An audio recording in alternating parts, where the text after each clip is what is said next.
নিশ্চয়ই একেবারেই ন্যায় চিকিৎসার জন্য প্রায় 20-22 হাজার ছেলে আহত হয়েছে। এটার মূল দায়িত্ব মূলত হচ্ছে রাষ্ট্রের। সরকার এই বিষয়ে তাদের মূল দায়িত্ব পালন করা উচিত, তারা পালন করবেন। আমরা রাজনৈতিক দল হিসেবে আমাদের যতটুকু সামর্থ্য সেই অনুযায়ী আমরা বারবার এসেছি।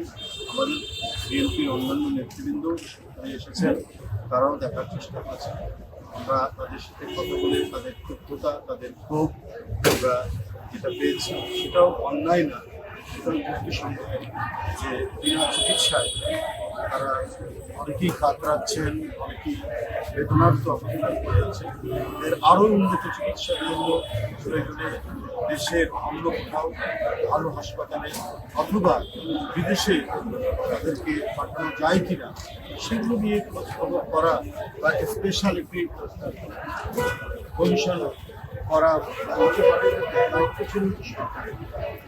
সেই দিক থেকে জিনিসটি ধরে করে তাহলে এই পরিস্থিতি হতো না। যাই হোক, যারা এই আজকে ধরনের একটি ঘটনার সাথে যারা যুক্ত হচ্ছিলেন, সেটা চিকিৎসায় নিজেদের জীবনকেই বিপন্ন করতে যাচ্ছিলেন, তাদের সবাইকে বলা হচ্ছে তোমাদের এই ধরনের কাজে যেন পুনরাবৃত্তি না হয়। চিকিৎসা সম্পূর্ণ দায়িত্ব বিএনপির ভারপ্রাপ্ত চেয়ারম্যান, তিনি দেশের বাইরে থেকে এটি দেখেছেন, আমাদের পাঠিয়েছেন, তিনি নেবেন।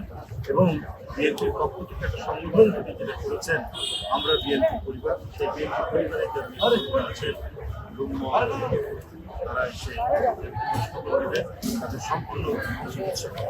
আর আপনাদের মাধ্যমে আমি আবারও অন্তর্বর্তী সরকারের কাছে আরও আহ্বান জানাই, আপনারা দ্রুত এই চিকিৎসা বঞ্চিত ছেলেরা যারা তাদের যথেষ্ট চিকিৎসা পাচ্ছেন না, যারা ক্ষুব্ধ, যাদের পরিবার আজকে 10 মাস ধরে তাদের পাশে দাঁড়িয়ে আছে, বসে আছে,